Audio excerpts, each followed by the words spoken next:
और बच्चों क्या हाल चाल। आज हम लोग स्टार्ट करने वाले हैं एक नया chapter, change in profit sharing ratio. हमने fundamental of partnership firm cover कर लिया है, आप लोग प्ले लिस्ट में जाके चेक कर सकते हैं। हम लोग आज बात करेंगे कि रिकॉन्स्टिट्यूशन ऑफ पार्टनरशिप फर्म होता है तो उसमें क्या क्या चेंजेस आते हैं और किस तरीके से हमें अकाउंटिंग करनी पड़ती है। ठीक है, जो हम आज से सीखना शुरू कर रहे हैं ना, वो आगे के चैप्टर्स में भी काम आएगा, तो अपने को बहुत ढंग से समझना है। तो पहले मैं आपको ये बता देता हूँ कि रिकॉन्स्टिट्यूशन ऑफ पार्टनरशिप फर्म में क्या क्या चेंजेस आते हैं और कैसे कैसे अपने को काम करना होता है। देखो, एक चैप्टर तो आपके सामने लिखा हुआ है change in profit sharing ratio, ठीक है। Second chapter admission of a partner, admission of a partner, चलिए ठीक है, एडमिशन भी हो जाएगा। थर्ड क्या है, रिटायरमेंट, रिटायरमेंट और डेथ ऑफ ए पार्टनर।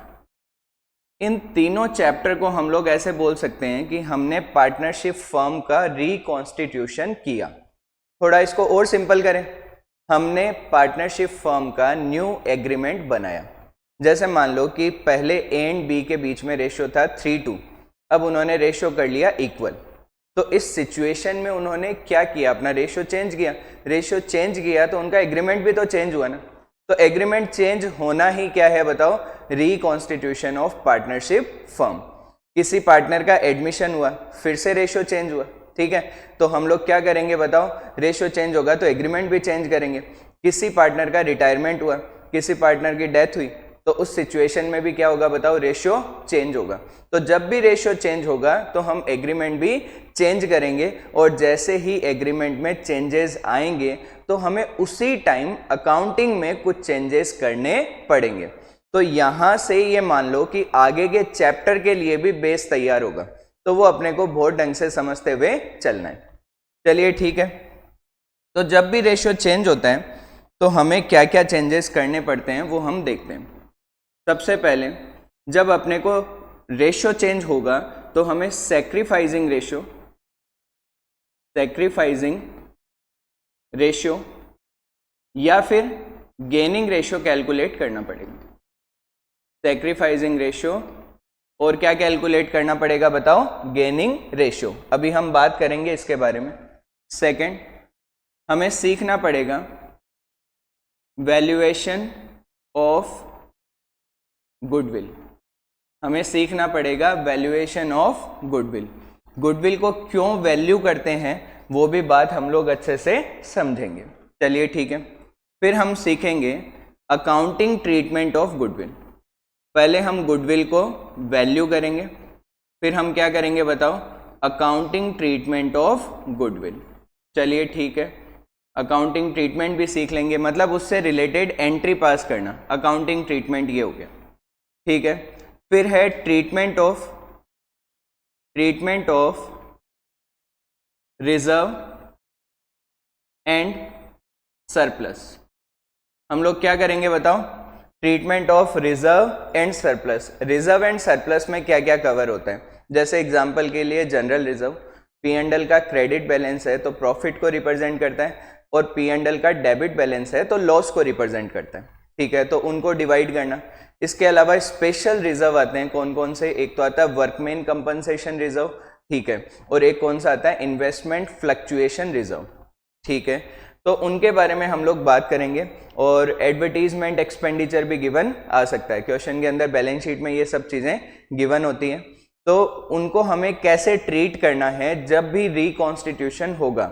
मैं चेंज इन PSR की बात नहीं कर रहा हूं, मैं तीनों चैप्टर की कॉमन ही बात कर रहा हूं, ठीक है ना। आगे भी यही टॉपिक वापस अपने को रिपीट करने। चलो, treatment of reserve and surplus, उसके बाद में हम लोग बात करेंगे revaluation, revaluation of assets and liabilities. क्या करेंगे बताओ, रीवैल्यूएशन करेंगे, किसका, असेट्स एंड लाइबिलिटीज का। चलिए ठीक है, क्यों करेंगे, जब भी रेशियो चेंज होगा तो जितनी भी असेट और लाइबिलिटीज है उन सबको हम लोग प्रेजेंट वैल्यू पे लाना चाहते हैं। ठीक है। तो हम लोग रिवैल्यूएशन केवल किसका करते हैं, एसेट एंड लाइबिलिटीज का, कैपिटल रिजर्व इन सब का कोई रिवैल्यूएशन नहीं होता है, ना इनका रिवैल्यूएशन अकाउंट में कोई इम्पैक्ट आता है। चलिए ठीक है, तो इसका मतलब ये हुआ कि रिवैल्यूएशन में हम केवल क्या कर रहे हैं, जो एसेट एंड लाइबिलिटीज पहले से रिकॉर्डेड है हिस्टोरिकल कॉस्ट पे, उनको प्रेजेंट वैल्यू पे लेके आ रहे हैं। चलिए ठीक है, फिर क्या करेंगे, एडजस्टमेंट एंट्री। एडजस्टमेंट एंट्री कब करेंगे, समझेंगे हम इसके बारे में। क्या ये लास्ट चैप्टर में जैसे हमने एडजस्टमेंट एंट्री की वैसे है, नहीं, यहाँ पे थोड़ा सा अलग है। ठीक है, तो एडजस्टमेंट एंट्री समझेंगे और कब करनी पड़ती है वो भी समझेंगे। चलिए ठीक है, और इसके अलावा हम क्या प्रिपेयर करेंगे, पार्टनर्स कैपिटल अकाउंट। क्या लास्ट चैप्टर में जो पार्टनर्स कैपिटल सीखा वो सेम काम आएगा, एकदम सेम काम आएगा, ठीक है ना। हाँ, थोड़े बहुत कंटेंट चेंज हो जाएंगे, जो लास्ट चैप्टर में नहीं थे हो सकता है इस चैप्टर में हो, लेकिन जो प्रोसीजर है वही रहेगा। कैपिटल इंक्रीज होगी क्रेडिट साइड में नोट करेंगे, डिक्रीज होगी डेबिट साइड में नोट करेंगे, ठीक है। फिर क्या बनाएंगे हम लोग, वापस बैलेंस शीट प्रिपेयर करेंगे। बैलेंस शीट एक क्वेश्चन में, जो बड़े क्वेश्चन होंगे उनमें गिवन रहेगी। फिर इन सब चेंजेस के बाद में नए बैलेंसेस के साथ में हम लोग बैलेंस शीट प्रिपेयर करेंगे, ठीक है। तो ये सारे टॉपिक अपने को चेंज इन पीएसआर चैप्टर में कवर करने हैं, और यही सारे टॉपिक अपने एडमिशन, रिटायरमेंट और डेथ में काम आने वाले हैं, ठीक है। तो इनको अपने को ढंग से समझना है ताकि दोबारा वहां पे अपने को रिपीट ना करना पड़े। चलिए ठीक है, तो सबसे पहले हम क्या बात करते हैं, sacrificing ratio and gaining ratio. Sacrificing ratio, ठीक है, और दूसरी किसकी बात करनी है बताओ, गेनिंग रेशियो। चलिए ठीक है, सैक्रिफाइसिंग रेशियो का फॉर्मूला क्या होता है, sacrificing ratio equal to old ratio minus new ratio. क्या फॉर्मूला हुआ सैक्रिफाइसिंग रेशियो का, old ratio minus new ratio. और गेनिंग का क्या रहेगा, new ratio minus old ratio. Gaining का क्या रहेगा, न्यू माइनस ओल्ड, और सैक्रिफाइसिंग का क्या है, ओल्ड माइनस न्यू। क्या हमें क्वेश्चन में ये दोनों रेशियोज अप्लाई करने हैं, ऐसा नहीं, हमें या तो सैक्रिफाइसिंग रेशियो अप्लाई करना है या फिर कौन सा करना है बताओ, गेनिंग रेशियो अप्लाई करना है, ठीक है। मान लो मैंने सैक्रिफाइसिंग रेशियो का फॉर्मूला अप्लाई किया, तो जिसका भी नेगेटिव आंसर आएगा उसका सिंपल मतलब है उसने गेन किया, और जिसका भी पॉजिटिव आंसर आएगा उसने क्या किया बताओ, सैक्रिफाइस किया। जब भी रेशियो चेंज होगा तो कोई ना कोई पार्टनर गेन करेगा और कोई ना कोई पार्टनर क्या करेगा बताओ, सैक्रिफाइस करेगा।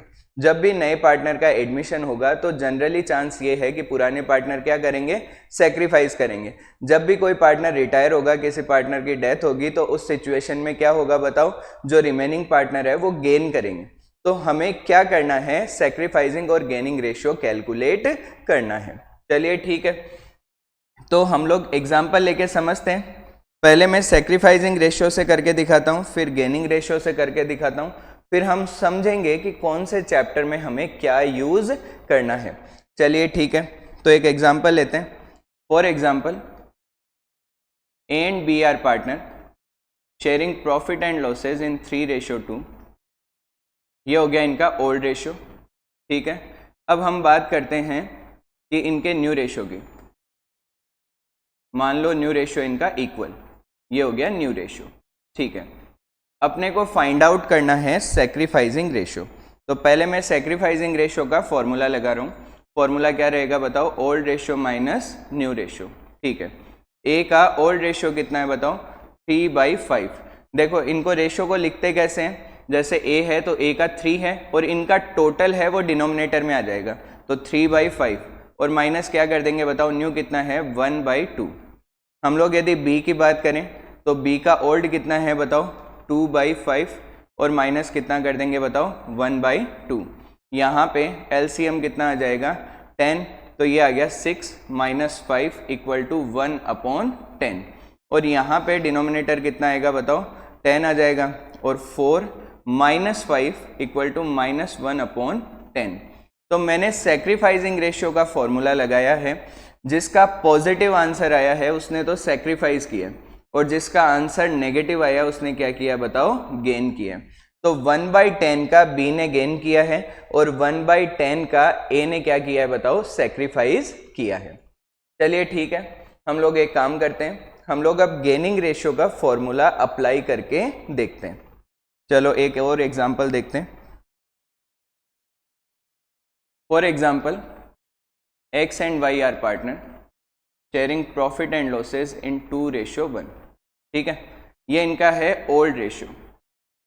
अब हम लोग वापस इसमें न्यू रेशियो लिख लेते हैं। X and Y are partner, अब उनका जो रेशियो है वो हो गया 3:1। ठीक है, ये इनका कौन सा रेशियो है बताओ, न्यू रेशियो है। अपने को क्या कैलकुलेट करना है, हमें कौन सा फॉर्मूला लगाना है इस बार, गेनिंग रेशियो वाला। तो गेनिंग रेशियो कैसे आएगा बताओ, new ratio minus old ratio. New minus old करेंगे तो अपने पास में गेन आ जाएगा। तो x का न्यू कितना है बताओ, t/4। y का न्यू कितना है बताओ, 1/4। माइनस क्या कर देंगे, ओल्ड कितना था, x का ओल्ड था 2/3 और y का ओल्ड कितना था 1/3।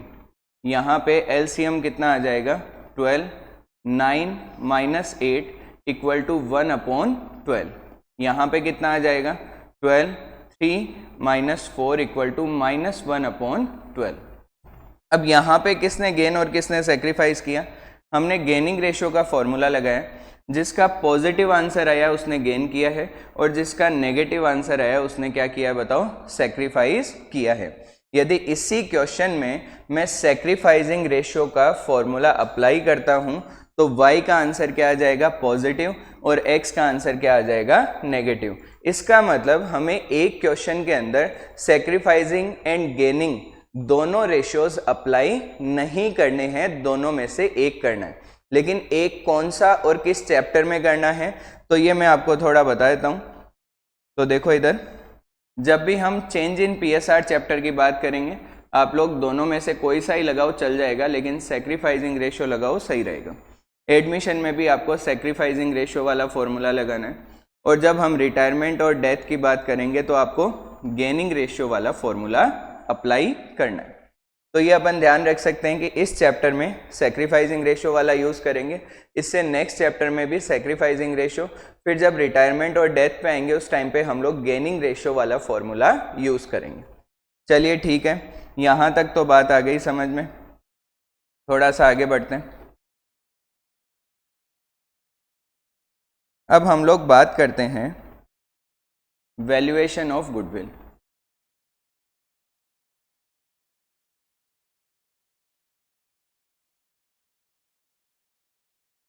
वैल्यूएशन ऑफ गुडविल, ठीक है। तो सबसे पहले गुडविल होती क्या है, गुडविल किसके बेस पे कैलकुलेट की जाती है, किस तरीके से कैलकुलेट की जाती है, क्या क्या अपने पास में इसके फॉर्मूलाज है, उन सब के बारे में हम लोग बात करेंगे। गुडविल का यदि बहुत सिंपल मतलब समझे ना, गुडविल किसको रिप्रेजेंट करती है, फ्यूचर प्रॉफिट को। हम लोग क्या है, अकाउंटिंग के अंदर यदि गुडविल की वैल्यू लिख रहे हैं तो उसका रीजन क्या है कि फर्म प्रॉफिटेबल है, और प्रॉफिटेबल भी बाकी लोगों से थोड़ी सी ज्यादा है, तब हम बोल सकते हैं कि हमारी गुडविल एग्जिस्ट करती है। ठीक है, तो यानी कि गुडविल का सिंपल मतलब हम समझें तो वो हमें फ्यूचर में, जो अभी ऑर्गेनाइजेशन जिसकी हम बात कर रहे हैं, वो फ्यूचर में हमें कितना प्रॉफिट जनरेट करके दे सकती है, उसी को हम लोग क्या बोलते हैं बताओ, गुडविल बोलते हैं। ठीक है, गुडविल वैल्यूएशन के अपने सिलेबस में 3 मेथड है। क्या इससे ज़्यादा और भी मेथड है? हाँ, इससे ज़्यादा मेथड्स है। ठीक है, जब रियल लाइफ में या फिर आप आगे के सिलेबस में जाओगे, कुछ प्रोफेशनल कोर्सेज करोगे, तो उनके अंदर आप देखोगे कि गुडविल के वैल्यूएशन के और भी मेथड्स हैं। हमारे सिलेबस में 3 मेथड है, तो हम लोग इस वीडियो में उन मेथड्स के बारे में अभी बात करेंगे, उनको थोड़ा सा डिटेल में समझने की कोशिश करेंगे। हो सकता है वो इस वीडियो में कवर नहीं हो, तो नेक्स्ट वीडियो में बचा हुआ पोर्शन प्लस हम लोग क्या करेंगे बताओ, क्वेश्चन प्रैक्टिस करेंगे। चलिए ठीक है, तो हम लोग देखते हैं valuation of goodwill. Valuation of goodwill 3 तरीके से किया जा सकता है। मैंने आपको अभी बताया कि गुडविल है वो क्या रिप्रेजेंट करता है बताओ, फ्यूचर प्रॉफिट को रिप्रेजेंट करता है। ठीक है, तो फ्यूचर प्रॉफिट को यदि रिप्रेजेंट करता है तो 3 मेथड है वो प्रॉफिट से रिलेटेड है।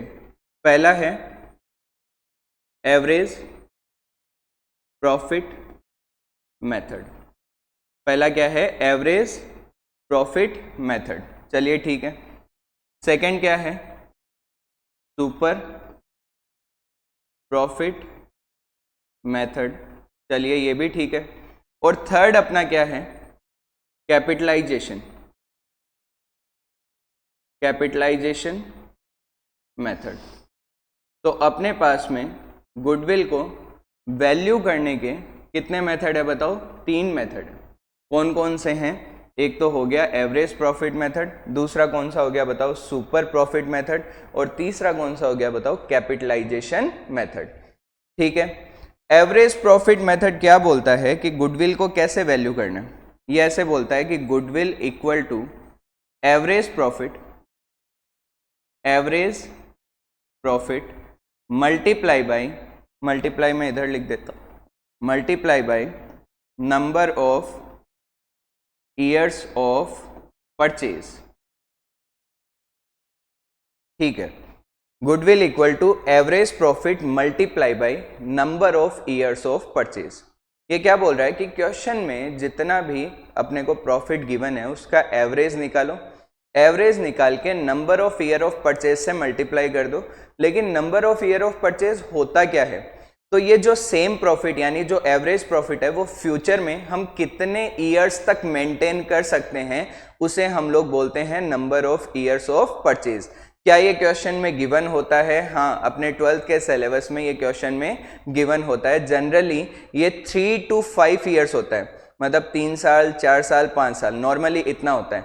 हम लोग फ्यूचर का एस्टिमेशन लगा रहे हैं कि जो एवरेज प्रॉफिट आज की पोजीशन में अपने पास में है वो फ्यूचर में हम कितने टाइम और मेंटेन कर सकते हैं, उसी को हम क्या बोलते हैं, number of years of purchase. और मैंने आपको बताया कि गुडविल क्या है बताओ, प्रॉफिट, और क्या है फ्यूचर के प्रॉफिट का एस्टिमेशन, उसी को हम किस तरीके से ट्रीट कर रहे हैं, गुडविल की तरीके से ट्रीट कर रहे हैं। चलिए ठीक है, तो यहाँ पे फर्स्ट हो गया अपना एवरेज प्रॉफिट मेथड। इसमें क्या करना है, एवरेज प्रॉफिट को मल्टीप्लाई किससे कर देना है, number of year of purchase से।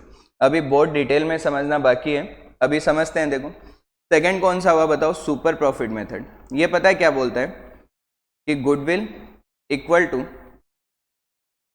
Super profit multiply by number of years of purchase.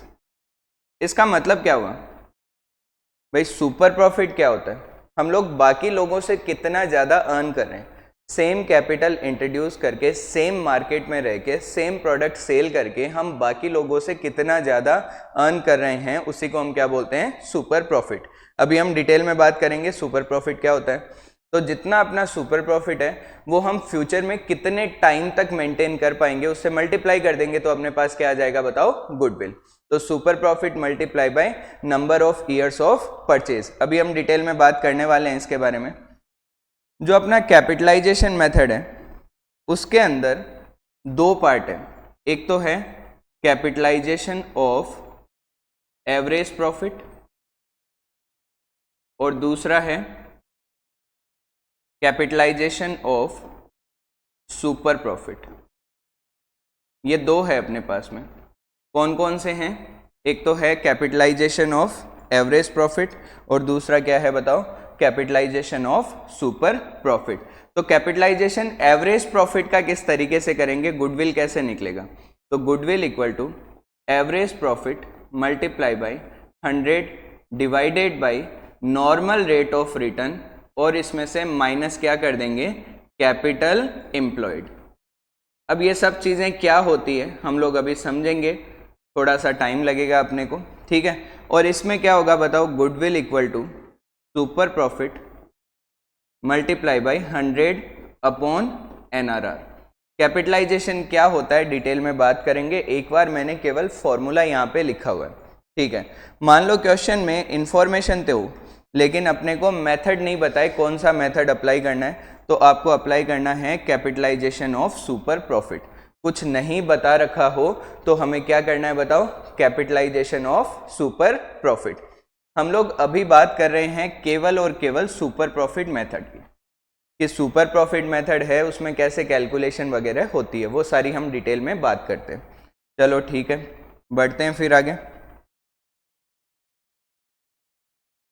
Super profit method, तो इसमें गुडविल का फॉर्मूला क्या है? तो goodwill equals to super profit multiply by number of years of purchase. चलो formula तो समझ में आ गया था, लेकिन सबसे पहली बात कि what is super profit. Super profit क्या है, हम लोग एक एग्जांपल लेते हैं और थोड़ा सा डिटेल में इसे समझने की कोशिश करते हैं। चलिए ठीक है, फॉर एग्जांपल आपने किसी बिजनेस में 5 लाख रुपीज़ इंट्रोड्यूस किए। जिस टाइप के आप बिजनेस में गए हो वहाँ पे जो एग्जिस्टिंग फर्म है वो नॉर्मली मान लो 10% रिटर्न अर्न कर रही है, ठीक है। ये कैसे आइडिया लगता है, हर एक मार्केट का और हर एक टाइप के बिजनेस का एक इंडस्ट्रियल रेट होता है कि नॉर्मली इस मार्केट में यदि हम जाते हैं तो इतना % प्रॉफिट मार्जिन अपने को मिल जाता है, ठीक है। तो मान लो कि जिस मार्केट में आपने इन्वेस्ट किया है वहाँ पे नॉर्मली जो लोग भी इन्वेस्ट करते हैं जितनी कैपिटल लगाई उसका 10% उनको रिटर्न मिलता है। उसी को हम लोग बोलते हैं नॉर्मल रेट ऑफ रिटर्न। क्या बोलते हैं? Normal rate of return. इसका मतलब 5 लाख का 10% यानी कि 50,000 आप या आपके अलावा कोई भी पर्सन इस मार्केट में लगाता तो अर्न कर पाता, ठीक है। 5 लाख रुपए इंट्रोड्यूस करके पूरे साल के कितने कमा लेता बताओ? वो प्रॉफिट 50,000 रुपए, ठीक है। और जो आपका एक्चुअल प्रॉफिट है, जो आपका एक्चुअल बोल दो या एवरेज प्रॉफिट बोल दो, एक्चुअल प्रॉफिट है वो मान लो 80,000 है, तो आपने बाकी लोगों से कितना ज्यादा कमाया? 30,000, ठीक है ना। बाकी लोग 5 लाख रुपए लगा के 50,000 अर्न करते और आपने कितना अर्न किया? 80,000, ठीक है। तो इनका जो डिफरेंस है 30,000 वो क्या रिप्रेजेंट कर रहा है कि आपकी मार्केट में बाकी लोगों से रेपुटेशन ज्यादा है, आपका रिपीटेशन ज्यादा है, आपका टर्नओवर ज्यादा है, इस चीज को वो रिप्रेजेंट कर रहा है। तो ये 30,000 है, ये आप बाकी लोगों से ज्यादा प्रॉफिट कमा रहे हो, इसलिए ये आपका क्या है बताओ? सुपर प्रॉफिट, ठीक है। तो सुपर प्रॉफिट का फॉर्मूला क्या होता है? तो यहां पे लिखते हैं super profit equals to average profit minus normal profit. Formula क्या है? एवरेज प्रॉफिट माइनस क्या कर देंगे बताओ? नॉर्मल प्रॉफिट, ठीक है। एवरेज प्रॉफिट क्या होता है? तो जितने भी ईयर्स का प्रॉफिट गिवन है divided by number of years, वो अपना क्या होता है? Average profit. और एवरेज प्रॉफिट के बारे में डिटेल में हम लोग एवरेज प्रॉफिट मेथड में बात करेंगे। चलिए ठीक है, तो हम अब किसकी बात करते हैं अगला, कि नॉर्मल प्रॉफिट कैसे निकलता है। नॉर्मल प्रॉफिट का मतलब क्या हुआ? बाकी लोग यदि अपने जितना पैसा लगाते तो कितना अर्न करते, या इंडस्ट्री की रिटर्न कितनी है। तो इसका फॉर्मूला क्या बना? Capital employed multiply by normal rate of return और डिवाइडेड बाय क्या करना है बताओ? 100। Capital employed multiply by normal rate of return divided by 100, ठीक है। जैसे अभी हमने निकाला ना, हमने कितना इंट्रोड्यूस किया? 5 लाख, और 10% नॉर्मली सब अर्न करते हैं, तो 5 लाख का 10% कितना हो गया? 50,000। इससे क्या निकल जाएगा बताओ? नॉर्मल प्रॉफिट, ठीक है। चलो अपने पास नॉर्मल प्रॉफिट आ गया। अब हमें यह जानना है कि कैपिटल एम्प्लॉयड कैसे निकलेगी। तो capital employed equals to, capital employed कैसे निकालते हैं? एक तो हम लोग निकालते हैं asset minus liabilities, net asset भी बोलते हैं जिसे, असेट्स माइनस लाइबिलिटीज। चलो ठीक है। या फिर कैसे निकाल सकते हैं बताओ? कैपिटल प्लस रिजर्व जो भी है, रिजर्व सरप्लस जो भी है, और माइनस क्या कर देंगे? जो भी लॉसेस क्वेश्चन में गिवन है। तो इस कैपिटल एम्प्लॉयड के बारे में हम लोग एक बार डिटेल में बैलेंस शीट से समझते हैं तो अपने को और क्लियरली समझ में आ जाएगा। तो ये बनाते हैं अपन लोग बैलेंस शीट। बैलेंस शीट में हम क्या करते हैं, इधर क्या आएगी अपनी बताओ, असेट्स आ जाएगी। इधर क्या आएगा, जितना कैपिटल है पार्टनर्स का, इसके अलावा रिजर्व जो भी है, रिजर्व में जैसे जनरल रिजर्व, P&L का क्रेडिट बैलेंस। इधर और क्या आ जाएंगे बताओ, लॉसेस जिनको अभी तक राइट ऑफ नहीं किया है, जैसे P&L का डेबिट बैलेंस, एडवर्टीजमेंट एक्सपेंडिचर, वो इधर लिखे हुए रहेंगे, ठीक है। और यहाँ पे क्या आ जाएगी बताओ, non current liability and current liability. Asset में भी दो पार्ट कर सकते हैं अपन, एक तो हो गया करंट असेट और एक क्या हो गया बताओ, नॉन करंट असेट, ठीक है। तो यदि अपने को कैपिटल एम्प्लॉयड निकालना है तो अपने पास दो तरीके हैं। पहला तरीका इनको यूटिलाइज करके, क्योंकि दोनों साइड का टोटल तो इक्वल होता है, ये तो पता ही है आपको कि बैलेंस शीट में दोनों साइड का टोटल क्या होता है बताओ, इक्वल होता है, ठीक है। तो हम लोग क्या करेंगे, टोटल असेट। टोटल असेट का मतलब नॉन करंट असेट पर प्लस करंट असेट। कभी भी लॉसेस को हम लोग टोटल असेट का पार्ट नहीं ट्रीट करेंगे। ये पता है ये क्या है, टोटल ऑफ असेट साइड, ना कि टोटल असेट, ठीक है। टोटल असेट में क्या लेंगे, current and non current asset जितनी भी अपनी, वो सारी कंसीडर करेंगे, ठीक है। तो हमने क्या किया बताओ, जो भी एसेट थी उनका टोटल किया, जो भी अपनी नॉन करंट लाइबिलिटी और करंट लाइबिलिटी उनको माइनस किया, तो अपने पास बताओ क्या आ जाएगा, कैपिटल एम्प्लॉयड। चलो ठीक है। और हम कैसे कर सकते हैं, हम लोग ये भी यूज कर सकते हैं, देखो ये भी यूज कर सकते हैं। मतलब क्या हुआ इसका, कैपिटल जितने भी पार्टनर्स की है बैलेंस शीट में गिवन रहेगी या क्वेश्चन में गिवन रहेगी।